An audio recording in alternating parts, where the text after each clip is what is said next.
وَلَقَدْ يَسَّرْنَا الْقُرْآنَ لِلذِّكْرِ فَهَلْ مِن مُّدَّكِرٍ نحمده ونصلي على رسوله الكريم بسم اللہ الرحمن الرحیم اللہ اکبر وللہ الحمد۔ قرآن کا پیغام لفظ بہ لفظ آیت با آیت میں خوش آمدید۔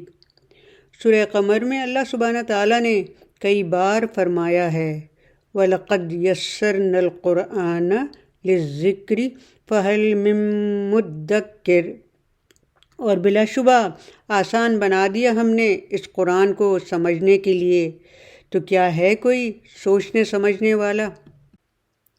قرآن کریم کی سورہ فرقان آیت 59 میں بیان ہوا ہے، جس نے آسمان اور زمین کو اور جو کچھ ان دونوں کے درمیان ہے 6 دن میں پیدا فرمایا، پھر عرش پر جا ٹھہرا، وہ جس کا نام رحمان ہے، یعنی بڑا مہربان ہے، تو اس کا حال کسی باخبر سے دریافت کرو۔ سورہ بقرہ آیت 29 میں بھی اللہ جل شانہ نے اپنی شان خلقیت بیان فرمائی ہے کہ اس نے آسمان اور زمین پیدا فرمائے جو مخلوقات میں بڑی چیزیں ہیں اور نظروں کے سامنے ہیں۔ The theme or the title of this ayah is Allah subhanahu wa ta'ala created earth and its bounties specifically for men. هو الذي خلق لكم ما في الأرض جميعا ثم استوى إلى السماء فسواهن 7 سماوات وهو بكل شيء عليم۔ سورہ بقرہ آیت 29 کا ترجمہ۔ وہی تو ہے جس نے پیدا کیا تمہاری خاطر جو کچھ زمین میں ہے سب۔ پھر توجہ فرمائی آسمان کی طرف، پھر استوار کر دیے 7 آسمان، اور وہ تو ہر چیز کا علم رکھنے والا ہے۔ سورہ بقرہ آیت 29 کا لفظی ترجمہ۔ اس آیت کے مین ورڈز: خلقہ جس نے پیدا کیا، الارض زمین میں، جمیع سب، استوا توجہ فرمائی، السماء آسمان کی طرف، بکلی ہر چیز کا، علیم علم رکھنے والا۔ ورڈ بائی ورڈ: ہوا ہی وہی، الذی از دا ون ہو جس نے، خلق کریٹڈ پیدا کیا، عدم سے وجود میں لانا، اور اس کا روٹ ورڈ ہے خا لام قاف، لکم فار یو تمہارے لیے، اس میں 2 لفظ ہیں، لا لیے اور کم تمہارے، اور یہاں مراد ہے انسانوں کے لیے، ما واٹ جو، فی ان از ان میں، ہے، الارض دی ارتھ زمین یعنی پلانٹ ارتھ، اور اس کا روٹ ورڈ ہے حمزہ را داد، جمیع آل سب کا سب، اور روٹ ورڈ ہے جیم میم عین، ثم دین پھر، استوا انکلائنڈ ٹرن، قصد کیا توجہ کری، اس کے ایک معنی سیدھے کھڑے ہونا بھی ہے یا متوجہ ہونا، اور روٹ ورڈ ہے سین واو یا، الا ٹو کی، السمائے دا اسکائی آسمان، کسی شے کا بلند ہونا، روٹ ورڈ ہے سین میم واو، فسوہن لیولڈ اٹ بیلنسڈ اٹ ہموار کیا، یعنی اعتدال اور توازن کے ساتھ قائم کرنا، روٹ ورڈ ہے سین واو یا، 7 روٹ ورڈ ہے سین با عین، سماواتن اسکائی آسمان، اور یہ روٹ ورڈ اس کا بھی سین میم واو ہے، زمین کے اوپر تنا ہوا شامیانہ ہمیں نظر آتا ہے آسمان، وہوا اینڈ ہی، اور وہ، وا مینز اینڈ یا اور ہوا مینز ہی وہ، بکلی آف ایوری ہر کوئی، اور اس کا روٹ ورڈ ہے کاف لام لام، شیئن تھنگ چیزیں، اس کا روٹ ورڈ ہے شین یا حمزہ.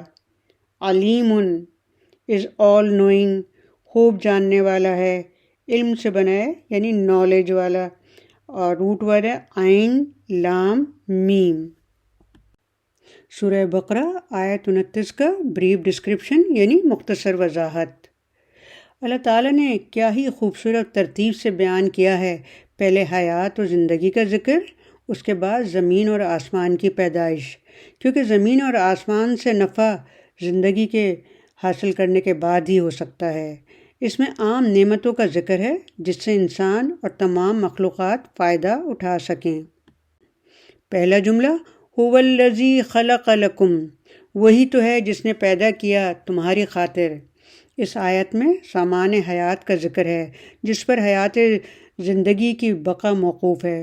فرمایا تجھے یہ سب کچھ عطا کیا اور تجھے زمین اور آسمان کی نعمتوں کا علم بھی دیا تاکہ تو اس کے علم سے دین اور دنیا میں فائدہ حاصل کر سکے، دنیا میں اپنے جسم درست رکھ سکو تاکہ اللہ کے وجود کی وسعت پہچان سکو اور اس کی اطاعت پر قوت خرچ کر سکو، اور آخرت میں جو بڑی بڑی نعمتیں تمہارے لیے محفوظ ہیں ان کو حاصل کرنے کے لیے اپنے اعمال درست رکھو. اللہ تعالیٰ نے ساری کائنات کو تمہارے لیے اس لیے پیدا فرمایا کہ ساری کائنات تمہاری اور تم اللہ کے لیے ہو. دوسرا جملہ ما فی الارض جمیعا، جو کچھ زمین میں ہے سب کا سب.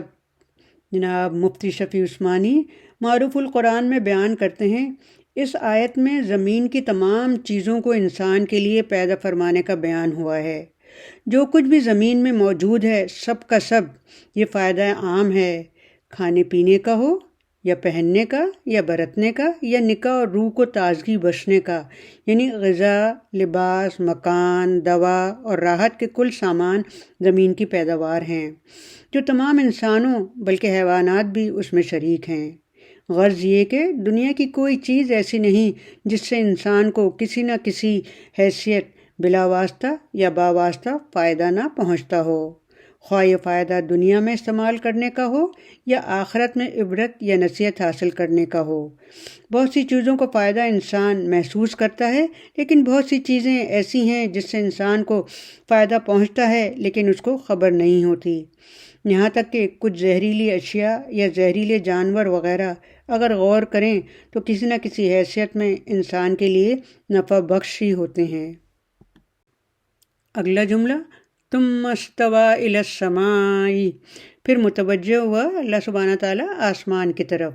حضرت ابن عباس سے روایت ہے کہ اللہ تعالیٰ نے اول زمین کو میں اس کی پیداوار کے جو اس کے اندر ہے پیدا فرمایا، پھر آسمانوں کی طرف توجہ کی اور اس کو مضبوط اور محکم بنا دیا، پھر آسمان سے بارش برسا کر زمین میں پودے درخت وغیرہ نکالے اور اس کے بعد زمین کو پھیلا دیا. بعض کہتے ہیں کہ آسمان کو پیدا کر کے ساتھ ساتھ ہی زمین کو بھی بچھا دیا، واللہ عالم. اگلا جملہ فَسَوَّهُنَّ سَبْعَ سَمَاوَاتٍ، پھر استوار کر دیے یعنی ہموار کر دیے 7 آسمان. امین احمد اصلاحی تدبر قرآن میں لکھتے ہیں اس جملے میں آسمان کے حقائق کی طرف توجہ دلائی ہے. سما جس کے معنی بلندی کے ہیں، یہ شامیانہ جو ہمارے اوپر تنا ہوا ہے نظر آتا ہے. قرآن اس کے عجائب اور نیرنگیوں کی طرف ہمیں متوجہ کرانا چاہتا ہے اور اس سے جو واضح نتائج کی طرف رہبری ہوتی ہے ان کو قبول کرنے کی دعوت دیتا ہے. اس آیت میں اشارہ دیا ہے کہ آسمان 7 ہیں تاکہ انسان اس غلط فہمی میں نہ مبتلا ہو جائے کہ خدا کی خدائی بس ان نظر آنے والی چھت اور ان چمکتے ہوئے ستاروں تک ہی محدود ہے، بلکہ اس پر واضح رہے کہ اس کی تحقیق و تفتیش کے لیے ستاروں سے آگے اور بھی میدان ہیں. آخری جملہ وَهُوَ بِكُلِّ شَيْءٍ عَلِيمٌ، اور وہ تو ہر چیز کا علم رکھنے والا ہے. انوار البیان میں عاشق الہی مدنی لکھتے ہیں یعنی اللہ تعالیٰ ہر چیز کو جاننے والا ہے. اتنے بڑے آسمان، اتنی بڑی زمین اور جو کچھ اب ہے اور جو کچھ آئندہ ہوگا اور جو کچھ پہلے تھا ان سب کا اس کو پورا علم ہے. جو انسان و جنات دنیا میں آئے ان کے لیے ہدایت بھیجی، ان میں مومن بھی ہیں، کافر بھی ہیں، فرما بردار بھی ہیں اور نافرمان بھی ہیں، ہدایت قبول کرنے والے بھی ہیں اور منہ موڑنے والے بھی ہیں۔ اللہ تعالیٰ کو ہر ایک کے عقیدے اور عمل کا علم ہے، ہر ایک کے عقیدے اور عمل کے مطابق جزا اور سزا دے گا۔ خلاصہ، اللہ تعالیٰ نے اپنی کرم نوازی سے ابن آدم کے لیے بطور نعمت ساری کائنات کے علم سے نواز دیا، بلکہ نواز رہا ہے۔ یعنی تمہارے لیے جو بھی زمین میں ہے، حیوانات، نباتات اور معدنیات کو طرح طرح کی شکلوں اور قسموں میں ظاہر کر دیا ہے۔ 7 آسمان بھی ہموار اور برابر بنا دیے، اس میں چاند سورج کی منزلیں، ٹھہرنے اور چلنے والے ستارے اور دن رات کو پیدا فرمایا۔ بس ایک مخصوص مدت تک کے لیے یہ کائنات انسان کے لیے سامان زیست، نفع بخش اور گزارے کی روزی ہے۔ اللہ تعالیٰ ہر چیز کا خالق اور عالم ہے۔ کیا وہ نہیں جانتا بندوں کے احوالوں کو جس نے ان کو پیدا کیا؟ اللہ تعالیٰ عالم ہے اپنے قدیم ازلی علم کے ساتھ اور علم سے قائم ہے۔ اگلی آیت میں حضرت آدم کی خلافت عرضی کا کیا ذکر ہے، سمجھیں گے۔ سورہ بقرہ کی آیت 29 پیغام دے رہی ہے کہ ساری کائنات تمہارے لیے ہے اور تم اللہ کے لیے ہو، اس لیے اس کی ذات سے غافل نہ ہو جس کے لیے تم پیدا ہوئے ہو۔ اس کی عبادت کو مقدم رکھو، یعنی اس کے احکامات کے تحت دنیا میں زندگی گزارو۔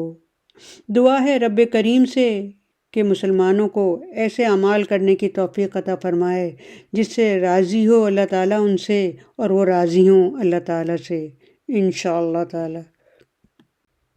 حدیث حضرت ابو ہریرہ سے روایت ہے کہ رسول صلی اللہ علیہ وآلہ وسلم نے فرمایا، ابن آدم تو میری عبادت کے لیے یکسو ہو جا تو میں تیرا سینہ بے نیازی سے بھر دوں گا اور تیری محتاجی دور کر دوں گا، اور اگر تو نے ایسا نہ کیا تو میں تیرا دل مشغولیتوں سے بھر دوں گا اور تیری محتاجی دور نہ کروں گا۔ یہ حدیث آج کل کے مسلمانوں کی بالکل صحیح عکاسی کر رہی ہے۔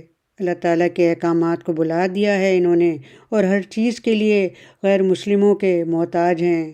رب کریم سے دعا ہے، رب هب لي حكما وألحقني بالصالحين۔